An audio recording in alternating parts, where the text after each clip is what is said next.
Pardon. Alors, si on poursuit dans la compréhension du problème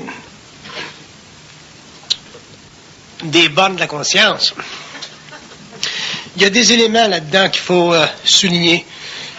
Parce que l'homme n'est pas habitué dans son expérience psychologique culturelle, l'homme n'est pas habitué à saisir les opportunités extrêmement voilées ou subtiles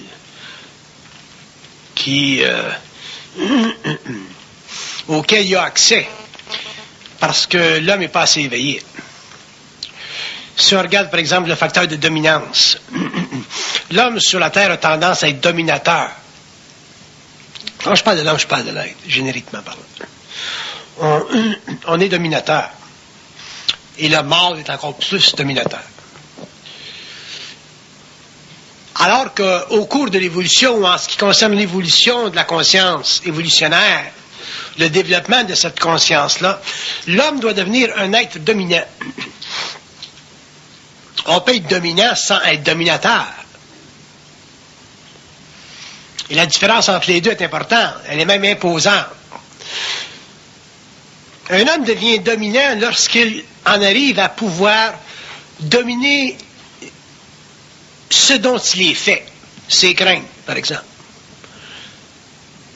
Un homme qui est capable de dominer ses craintes, qui sont une représentation de toute son impuissance, éventuellement va en arriver à développer des niveaux de conscience ou de perception très subtils, qui font déjà partie de sa voyance intérieure. Et éventuellement, il va en arriver à pouvoir s'exécuter créativement. Mais s'il n'est pas capable de devenir dans sa vie personnelle un être dominant, c'est-à-dire un être qui est au-dessus d'eux, c'est n'importe quoi, il faut qu'il soit au-dessus d'eux. À ce moment-là, il ne pourra jamais le faire, parce que si un homme n'est pas dominant, ça inspire, ça implique qu'il est en dessous d'eux.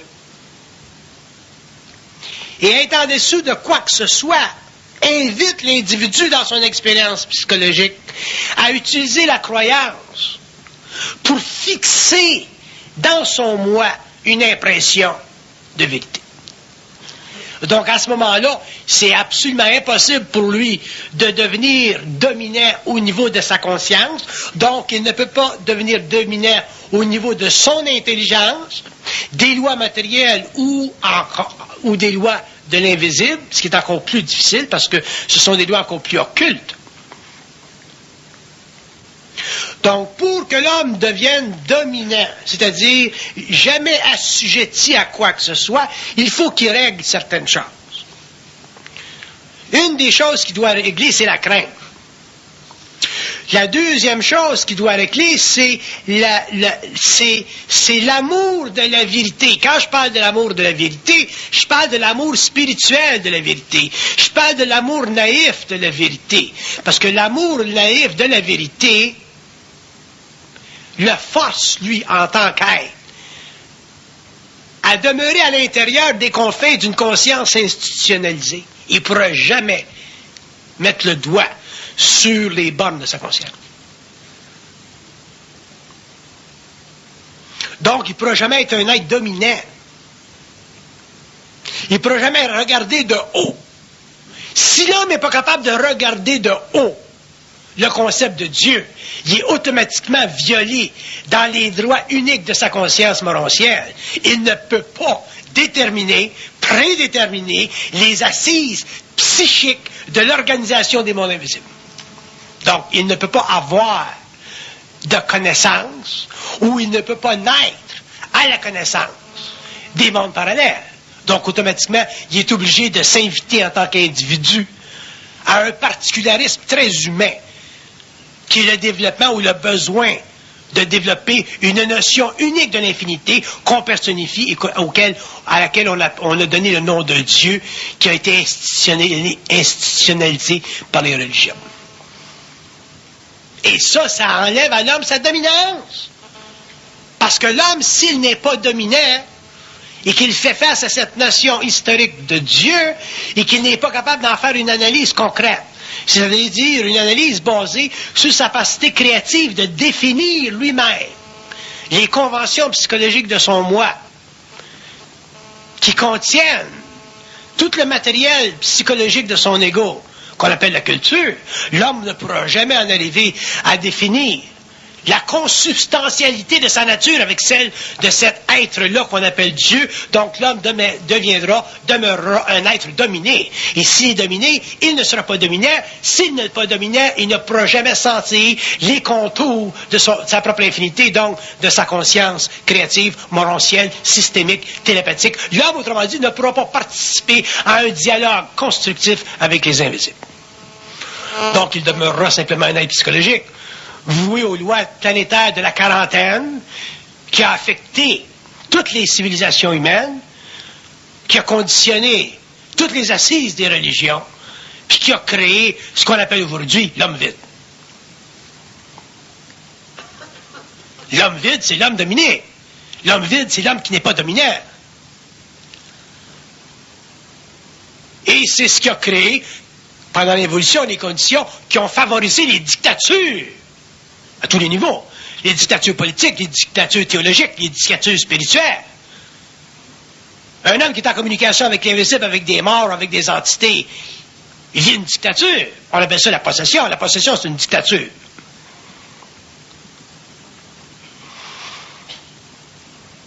Vivre une dictature par rapport à un profane, c'est une chose. Vivre une dictature par rapport à un mortel, c'est une chose. Tu peux toujours l'assassiner. Mais vivre une dictature par rapport à un invisible, c'est une autre affaire. Ça, on appelle ça de la possession. Et c'est la fondation même de l'illogisme psychologique de toute forme de maladie mentale. La maladie mentale, c'est de la dictature. Qu'on l'appelle, qu'on lui donne des noms techniques, psychologiques, qu'on appelle ça des obsessions. C'est de la dictature. Un homme est dicté par ses obsessions, d'agir de telle manière, de telle manière, de telle manière, de telle manière, de telle manière. C'est plus fort que lui. Même il va le dire au médecin, c'est plus fort que moi. Je suis obligé de me lever le matin et de mettre mes chaussettes en ligne avec le soleil.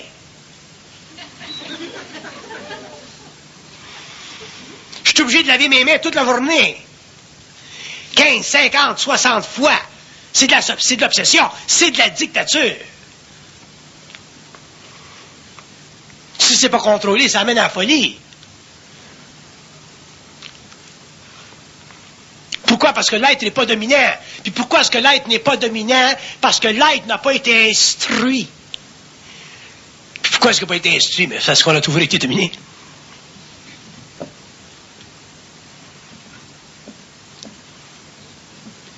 Les systèmes de croyance de l'évolution qui ont été et qui ont servi à la formation esthétique, morale, éthique de nos sociétés, de nos civilisations, à partir de la Grèce antique, de l'Égypte,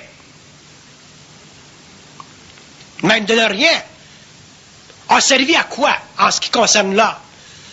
Je ne parle pas de l'homme individualisé, là. Je parle de l'homme qui n'a pas de conscience individualisée, l'homme normal, l'homme de la terre, l'homme qui est fait de chair et d'os, et qui pense, qui a un ego réfléchi, qui fait partie de ce qu'on appelle la grande masse humaine, puis qui est déchiré entre le bien et le mal, puis qui se sent obligé, au cours de son évolution, de faire des professions de foi, pour calmer son âme. Cet homme-là, l'homme normal, l'homme profane, l'homme de l'évolution, la créature du bon Dieu. Donc, la queue de veau.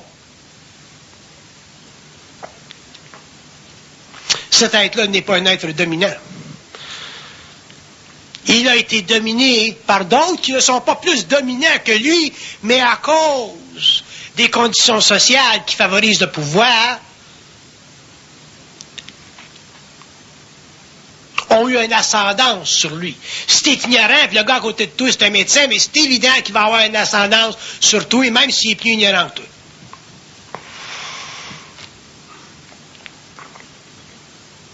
C'est comme les curés qui arrivaient chez nous dans le temps et qui disaient à nos mères de famille, bon, ben, vous avez eu 14 enfants, là, faut pas refuser votre mari, là. Faut en faire un autre.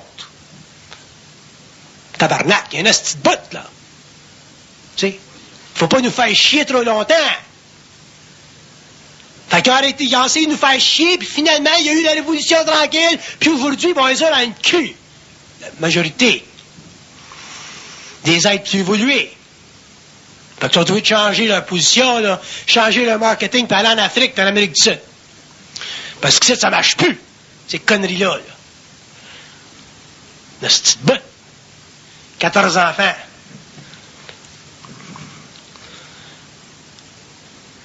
Mais on n'était pas des êtres dominants. Tu me vois-tu, moi, le curé qui arrive chez nous puis qui me dit à moi, si j'étais une femme, ce que je reviendrai jamais, faut que t'en fasses un autre. M'a dit, tantôt sur la table, mon tabarnak m'a te planté tout de suite, moi. M'a joué, moi, avec ton parapluie. M'a le faire sortir, ton parapluie. Mon colon de calice. Je me mets tout nu devant lui, là. Regarde ça! Pop! Tac! Maudite bande de calice. Fait qu'on n'a pas été des êtres dominants. Mais ça, c'est par rapport à l'humanité. La grosse humanité. Dense. Mais quand tu commences à dealer avec des invisibles, c'est un autre élément. Fait que si t'es pas dominant ici, avec tes collègues, comment est-ce que tu vas être dominant là?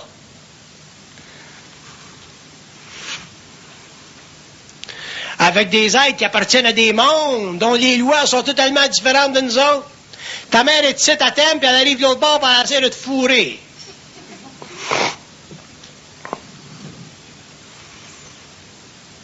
Puis tu commences pas que t'essaies de me fourrer. Je t'aimais quand t'étais ici. Tu m'aimais quand t'étais ici. Ah, elle dit les lois sont pas pareilles. Tu sais. Ah, je savais pas ça. Pas pareil. On est régi par d'autres formes de gouvernement. L'amour, c'est pour nous autres. Nous autres, on manipule. On s'ennuie de vous autres, on veut communiquer, mais quand on communique, on vous fuck l'esprit, vous venez malade. On n'est pas capable de venir en contact physique avec vous autres sans fucker votre monde. Les chaises, ça se promène dans la maison, ça se frappe contre le mur. On essaie de vous écrire des messages, on prend des crayons, on les met en vibration, puis ils écrivent tout seuls sur le mur, puis ça barbouille tout partout. On n'a pas de contrôle d'énergie. Vous êtes obligés de relaver le mur le lendemain. On essaie d'utiliser vos téléphones, puis ils se décrochent tout seuls, vous friquez, vous allez voir un psychiatre, vous pensez que vous êtes malade. Fait que le contact logique entre les mondes parallèles et le monde matériel, il n'est pas fait encore. Pourquoi il n'est pas fait encore? Parce qu'on appartient à une civilisation qui n'a pas contrôlé l'énergie de la matière, parce qu'on n'est pas capable, au niveau de la conscience de nos cellules, d'interpréter les signaux entre nous autres et les autres mondes d'une façon parfaite, de sorte qu'aussitôt qu'on vient en contact télépathique, inconscient, magnétique, avec d'autres mondes, on se joue totalement dans des expériences de volatilisation. Il n'y a plus de stabilité. Pourquoi? Parce qu'on n'est pas des êtres dominants. T'as du monde qui vient d'autres planètes, ici, là, ça fait plaisir à Richard Glenn qu'on parle de ça, là. Du monde qui vient d'autres planètes, ici, puis qui te zappe d'un champ. Tu te fais zapper d'un champ, t'arrives de l'autre bord, tu sais pas si t'es arrivé plus là encore astral ou encore physique, parce que t'as pas la notion. T'as pas la notion de ton espace-temps psychique. Fait que tu sois là astralement ou que tu sois là physiquement, pour tout c'est la même affaire. Tu n'es pas capable de contrôler ça. Ces grands yeux-là, quand ça te regarde, là, tu penses que tu regardes dans le fond de la mer tant que c'est vaste. Tu n'es pas capable de les envoyer chier, t'as peur. Tu es magnétisé tout de suite. Pourquoi? Parce qu'ils ont le pouvoir sur toi. Pourquoi est-ce qu'ils ont le pouvoir sur toi? Parce que le contact de leur aura avec le tien crée une diminution instantanée du volume de ton âme. Quand tu rencontres un extraterrestre, ton âme, le volume de ton âme, il diminue comme ça. Fait que ton aura, tu n'as quasiment plus. En diminuant ton aura, tu perds automatiquement ta mémoire parce qu'il y a une relation entre le volume de ton aura et ta mémoire. Si vous étiez capable au niveau de la voyance, au niveau d'une science future, de mesurer les temps dans votre vie où vous avez beaucoup de mémoire, puis les temps dans votre vie où vous avez peu de mémoire, vous allez voir et vous comprendrez qu'il y a une relation directe entre le volume de votre âme et la mémoire que vous appelez. Une personne qui perd la mémoire, comme les gens qui sont Alzheimer, là, le volume de l'âme est très, très réduit. C'est ça la maladie occulte, psychique, magnétique qu'on appelle Alzheimer. Fait que ces gens-là, quand ils viennent en contact avec toi, automatiquement, il y a une suppression, une diminution extraordinaire de ton champ aurique, donc de tout ton magnétisme animal. Puis tu deviens pour eux autres un toutou. Ils te mettent sur la planche. Il y a un qui a dit, monte là, tu montes, tu l'évites. Tu es en lévitation.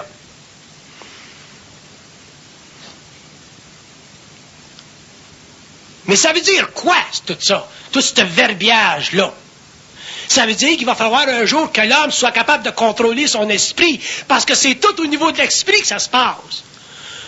C'est pas au niveau des forces physiques, c'est au niveau de l'esprit.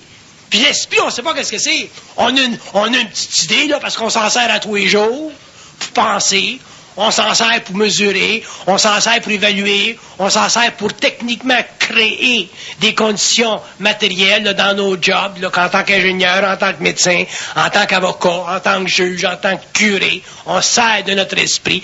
Mais ça, c'est toute la contrefaçon. C'est de la petite vieille en comparaison avec ce que l'esprit est en réalité.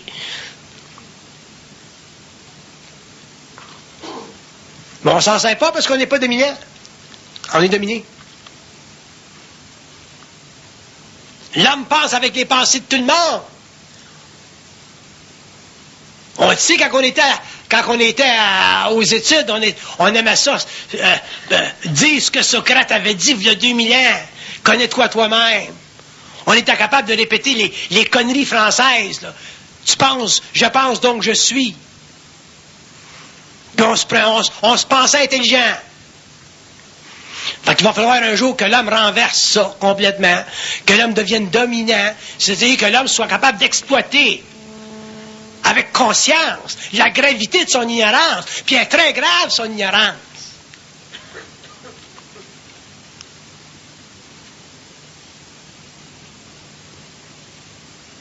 Puis elle est d'autant plus grave qu'on a l'impression, nous autres humains, sur une planète expérimentale comme la Terre, que c'est l'élite qui a la clé à la science.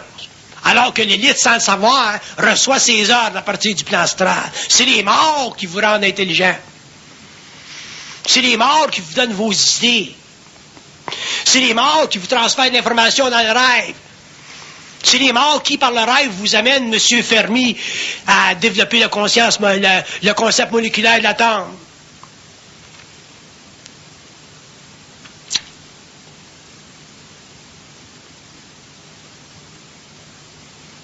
Puis les morts sont bien plus actifs chez l'homme qu'on pense. Si on regardait sur une base de 100%, jusqu'à quel point la science de l'homme aujourd'hui est dirigée par le plan astral, on serait surpris de savoir que c'est au-dessus de 95%. Ça veut dire qu'il y a 5% de la connaissance humaine, de la conscience humaine, qui est utilisée et matérialisée sur la Terre pour l'évolution, non pas des doctrines, donc de la connaissance, mais pour l'évolution de l'esprit, 5%. Fait que c'est pas gros, 5%. Vous allez dire, il y a des choses extraordinaires qui se passent dans le monde. L'Internet. Savez-vous qui c'est qui est derrière la construction, le développement et l'institutionnalisation de l'Internet sur la Terre? L'Internet est développé par des savants qui font partie du monde astral de l'Orin.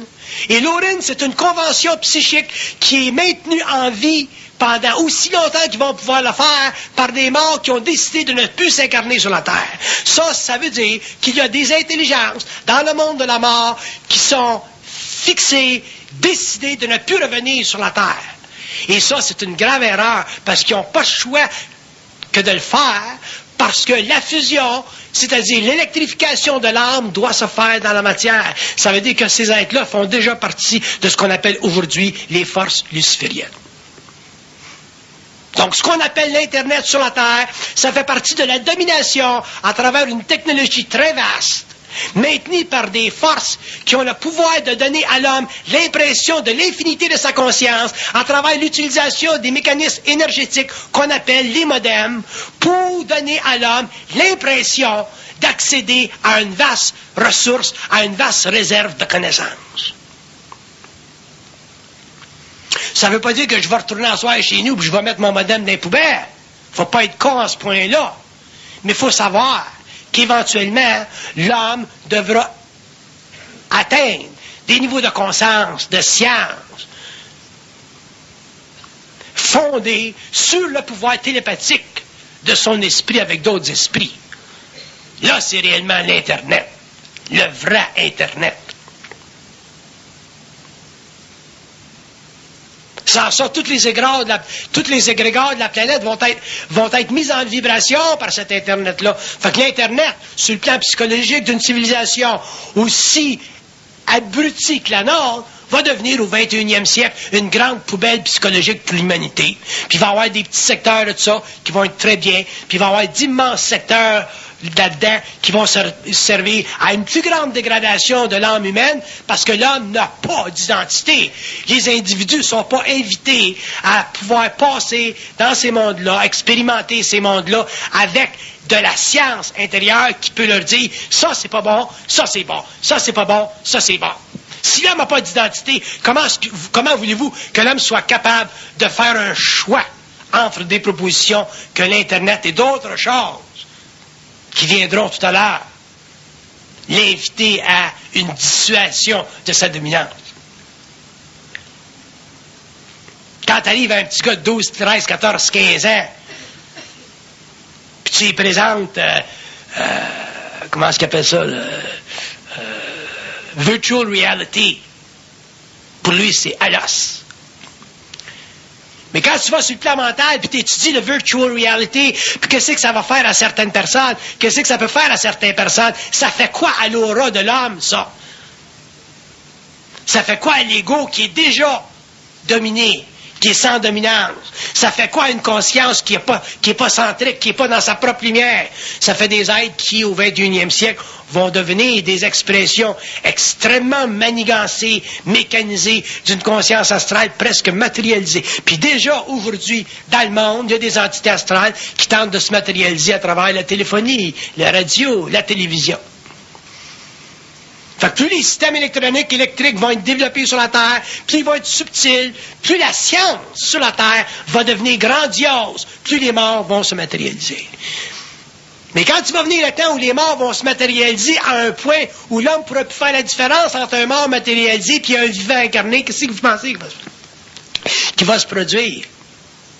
Il va y avoir un débalancement des chakras de la Terre à un tel niveau qu'à un certain moment donné, les éléments sur notre planète vont être totalement débalancés parce qu'une planète telle que la Terre ne peut pas supporter indéfiniment que des êtres qui viennent d'autres espaces fassent intrusion dans le champ magnétique d'une conscience planétaire qui n'est pas capable de les recevoir au même niveau où ils sont, c'est-à-dire en domination.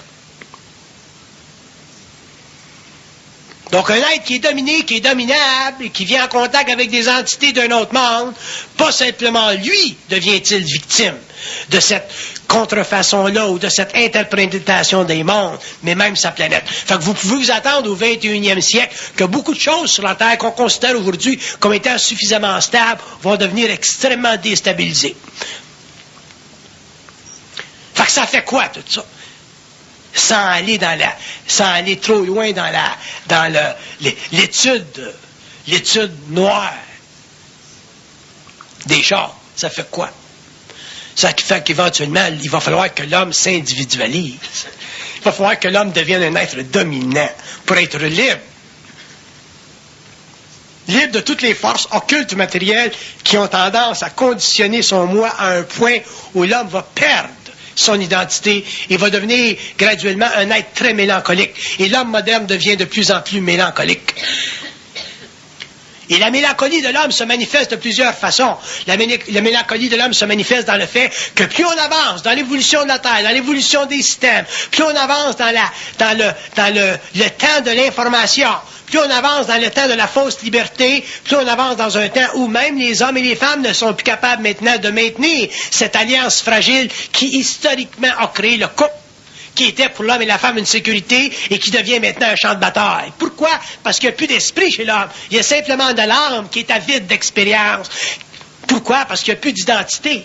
Et quand l'homme n'a plus d'identité, il est obligé, par la force des choses, de s'exprimer d'une autre manière, afin d'avoir l'impression d'en découvrir une. Fait que ça va loin, ce qu'on va vivre au 21e siècle. Si on le regarde du point de vue de l'évolution, ça fait partie de la programmation de la Terre, c'est inévitable, c'est normal, puis c'est bon.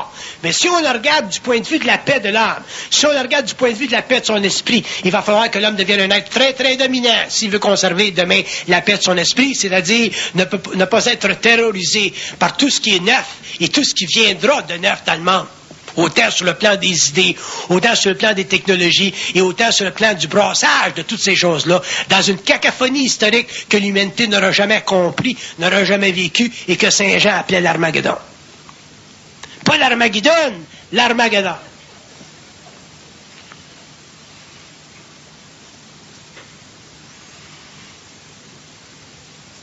L'homme a vécu pendant des siècles comme un animal dans un laboratoire. On regarde toutes les périodes historiques, la Grèce, la Rome antique, les chrétiens dans le Colisée qui se faisaient manger avec des Césars qui montaient le pouce ou qui descendaient le pouce, puis des niaiseux qui disaient « Ouais, c'est ça, lui on le fait manger, l'autre on le fait pas manger. » On a passé d'autres périodes, la Renaissance, on est arrivé au 20e siècle, on a eu Hitler, on a eu des Idi Amin, on a eu Staline, on a eu des cons comme Chamberlain, on a eu toutes sortes d'hommes qui ont créé la franc-maçonnerie de l'humanité, qui ont créé l'illusion humaine. Puis nous autres, on a été pendant tout ce temps-là des êtres dominés, qui se pensaient intelligents parce qu'on était capable de discuter les théories de Lénine, qui se pensaient intellectuels parce qu'on était capable de discuter les conneries de Jean-Paul Sartre, qu'on était encore plus capable intellectuellement parce qu'on était capable de bénéficier et de goûter aux grandes théories philosophiques de Bertrand Russell. On est où aujourd'hui? Les suiveurs, puis les suiveurs de Castro, puis les adolescents qui ont enlevé le brassier quand les Benito sont descendus de l'avion à New York. On est où aujourd'hui? On est dans la merde. Pourquoi? Parce qu'on était des êtres dominés. On n'a jamais été des dominants. Puis quand on était jeunes, puis qu'on voyait nos chums, nos blondes, puis nos chums mâles ou femelles, qui disaient, bon, ben moi, j'ai le portrait d'Elvis Presley dans ma chambre, puis à soir, je m'en vais à Woodstock, puis à soir, je m'en vais voir tel gars. Puis nous autres, on disait, moi, Elvis Presley, ça me dit pas grand-chose, il est bien bon, mais de là, enlever ma brossière devant lui, devant une stage, ça m'intéresse pas. Aller faire la queue là, devant de catébouriflés qui viennent dans la terre, là, ça m'intéresse pas. Là, on se sentait toute croche, là. Comment se fait, je suis pas comme les autres? C'est moi qui est pas correct, là. Là, on allait voir le psychiatre, on allait voir le conseiller, on allait voir nos parents. Puis on s'apercevait que nos parents aussi allaient voir Elvis Presley. Fait que là, on était réellement fuckés, parce qu'on était tout seuls, Chris, à être pas comme les autres. Puis on n'aime pas ça être pas comme les autres, Chris, parce qu'être comme les autres, on est bien. On se cache dans la grande étoffe de l'inconscience de l'humanité. On aime ça être comme les autres. On aime ça être des petits Chinois. Comme les autres.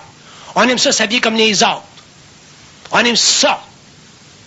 Pas pouvoir se différencier, parce qu'on est habitué à être des êtres dominés. On n'a pas été habitué à être des êtres dominants. On n'a pas eu des profs et des parents qui nous ont enseigné à être des êtres dominants, c'est-à-dire dominer nos craintes, pour en arriver à réellement construire les assises d'une conscience morontielle, individualisée, créative, qui n'a pas peur d'être seul. Quand l'homme aura plus peur d'être seul, l'homme pourra commencer à scruter les plans, communiquer avec les plans, traiter avec, je vais dire comme ma femme qui les appelle les petits cute. Elle les appelle les petits cute. L'homme n'aura pas peur de communiquer avec les petits cute. La gang de niais dans l'invisible, qu'on pense intelligent, nous autres, parce qu'on était dominés. Puis quand vous allez commencer à communiquer avec l'invisible, comme moi je le fais depuis des années, vous allez voir qu'il n'y a pas autant d'intelligence que vous pensez dans le monde de la mort, puis que même dans le plan mental, ils sont mieux de s'organiser réellement par rapport à votre puissance pour que l'homme en arrive un jour à pouvoir inspirer, pas simplement la matière, mais inspirer le monde des morts, puis pas simplement inspirer ceux qui sont dans la recherche d'une certaine conscience, mais inspirer aussi ceux qui l'ont dominé cette conscience-là depuis des millénaires. L'homme est un être qui devra un jour devenir glorieux. Puis être devenu glorieux, ça veut dire ne plus avoir peur de rien. Quand l'homme n'a plus peur de rien, l'homme pourra ensuite venir en contact avec les autres clans, les autres membres, les autres morontialités, les autres clans. L'homme pourra aller le soir dans ses rêves puis être conscient. L'homme pourra déplacer des choses. L'homme pourra établir sa volonté. Et l'homme finalement réalisera qu'il a été réellement créé à l'image des dieux, mais pas de Dieu. Puis les dieux, c'est quoi? Mais ça dépend avec qui tu fraternises. Tu fraternises avec un mort, ben ton Dieu, c'est ton mort. Vous autres, vous appelez ça des guides spirituels. Vos anges gardiens. Ben vous, c'est l'ange gardien. Ben montre-moi ta carte de crédit. Montre-moi ta carte de visite, mon sacrement. Montre-moi ta carte de visite. Donc moi, j'ai pas d'objection à ce que quelqu'un communique par télépathie avec moi. Mais montre-moi ta carte de visite. Parce que si tu ne me montres pas, moi, je vais te la décrire. Parce que je suis capable de la décrire, ta carte de visite. Puis il est venu de convenir à ma réalité, ta carte de visite. Faut que l'homme devienne un être dominant. Fait qu'au lieu qu'il y ait qu'un gars qui gueule comme moi pendant 15-20 ans, il y en aura plus. Il y en a des centaines, des milliers. Il y aura une nouvelle humanité, il y aura une nouvelle conscience, une nouvelle race racine sur la planète qui finalement cessera de vivre comme on a vécu pendant l'évolution. C'est-à-dire des êtres terrorisés par la vérité, des êtres qui avaient peur de sortir des confins de leur conscience parce qu'ils ne voulaient pas être seuls dans la tour d'ivoire de leur propre lumière.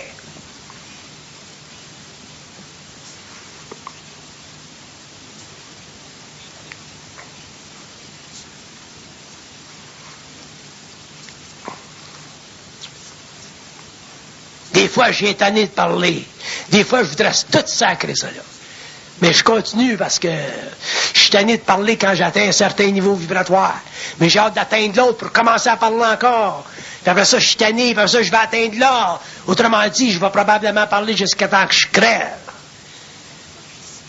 Fait que je passe mon temps, ça fait 20 ans que je passe mon temps à dire j'ai pas commencé à parler. M'as-tu commencé un jour, câlisse?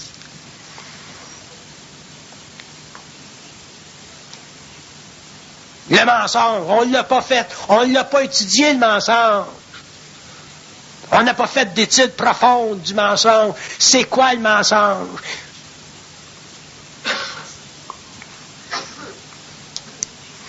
Le mensonge, c'est l'incapacité de savoir. Le mensonge, c'est l'impression de l'impossibilité de savoir. Le mensonge, c'est la crainte de ne pas pouvoir savoir. Le mensonge, c'est l'impression qu'on a de ne pas être assez intelligent. Le mensonge, c'est l'impression qu'on pense que d'autres sont plus intelligents que nous autres. Le mensonge, c'est l'incapacité de saisir l'opportunité qu'on a en tant qu'être de lumière de démolir les fondations de la connaissance humaine, de l'évolution. Les fondations historiques qui ont servi à la construction du moi et qui nous ont enlevé tous les avantages qu'on devrait avoir par rapport aux invisibles. L'homme devrait être capable de dire, bon, ben, à soir, là, c'est correct, telle heure, tu te matérialises chez nous, on va parler, moi pis toi. Ça fait pas partie de l'occulte. Ça fait pas partie des pouvoirs de l'homme. Ça fait partie des lois uniques de l'interprétation de toute conscience en rapport avec une autre conscience. Un être humain matériel avec un être humain non matériel, ça demeure des êtres de lumière pareils. Et dans un monde ou dans un autre, les hommes devraient être capables de convertir leurs différences. Les êtres devraient être capables de convertir leurs différences pour finalement atteindre un niveau de science individualisée mais universelle qu'on arrive à réaliser par la télépathie quand que le phénomène se manifeste. Mais nous autres, c'est pas ça qu'on vit. Nous autres, on vit des phénomènes paranormaux. Le phénomène paranormal, c'est un viol de la conscience humaine. Quand il y a un téléphone chez vous qui se décroche du mur puis qui signale tout seul, ta conscience humaine est violée parce que tu n'es pas capable d'empêcher le phénomène. Tu n'es pas capable de comprendre le phénomène. Tu n'es pas capable d'interpréter le phénomène. Tu n'es pas capable de savoir qu'il y a une entité de l'autre bord qui veut, qui a besoin de ton êtres. Fait qu'on est réellement des êtres qui n'avons aucune notion de l'invisibilité. Et on pense qu'on a, parce qu'on a des doctorats d'Université de Montréal, qu'on comprend le phénomène du paranormal. On pense qu'on est capable d'expliquer comment ça se fait qu'on s'en va avec des chums en France d'un hôtel un matin ou un soir, puis le lendemain matin, on sort de là, puis on paye, puis la bonne femme, elle nous dit, bon, ben, ça vous coûte 19 anciens francs, on sort de l'hôtel, puis on s'en va, puis on revient plus tard, puis on repasse devant l'hôtel, puis plus là. On s'en va en ville, on s'en va demander à la police. Il y avait un hôtel, là, il y a 2, 3, 4 semaines, là. Je suis venu avec mes chums, on était à 2 couples, puis on a payé notre hôtel, ça nous a coûté 19 francs. Le gars, il dit non, il n'y a jamais eu d'hôtel là. Les trous temporels, on ne comprend pas qu'est-ce que c'est des trous temporels. Puis pourquoi est-ce qu'on est si bafoué, puis qu'on vit tellement dans la noirceur des mondes? Parce qu'on n'a pas de domination, on n'a pas de dominance, on ne domine pas. Et comme on ne domine pas, on n'est pas capable de saisir l'esprit des choses. Donc, on n'est pas capable de saisir les esprits. Puis quand tu n'es pas capable de saisir les esprits, tu es sans puissance. Tu es un être humain qui fait partie des lois de l'évolution. Tu es sur une planète existentielle. Tu es lié par les lois de la quarantaine. Et le phénomène OVNI, pour toi, c'est un phénomène totalement extraordinaire. Tu voudrais être en relation avec ça. Tu voudrais que ça vienne chez vous, ces gars-là, te rencontrer, prendre un Pepsi un soir. Puis quand tu viennes, tu t'évanouis. Tu perds ta conscience. Ils t'hypnotisent, ils te mettent sur une table, ils te ramènent. T'as des blancs de mémoire. Ta vie est fuckée.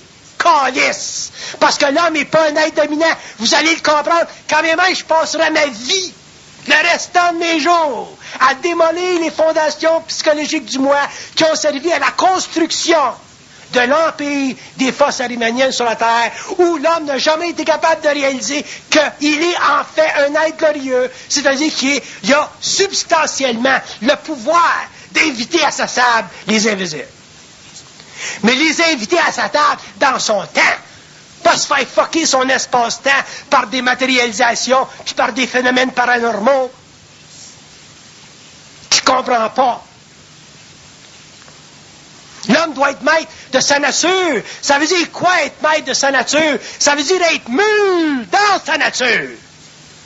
Mais être mûr dans sa nature, tu ne peux pas l'être si tu n'es pas un être dominant, si tu n'as pas dépassé les constructions fictives qui sont reliées au besoin de croire, qui sont reliées au besoin de savoir, qui sont reliées aux besoins émotionnels de l'âme, de vouloir accéder à la vérité. Ça a été notre impuissance. Si tu donnes à quelqu'un le pouvoir de te dominer, il va le prendre. Si tu enlèves à quelqu'un le pouvoir de te dominer, il va te combattre. Les esprits vous combattront, l'astral vous combattra, et même le mental vous déjouer jusqu'au jour où vous n'aurez plus de crainte, jusqu'au jour où vous aurez suffisamment d'assises pour faire face aux pires choses qui peuvent vous arriver dans la vie, le cancer, la maladie, et la retourner de bord, parce que l'homme a le pouvoir de se guérir lui-même. L'homme a le pouvoir d'instituer dans sa conscience matérielle les lois de l'ordre. C'est assez.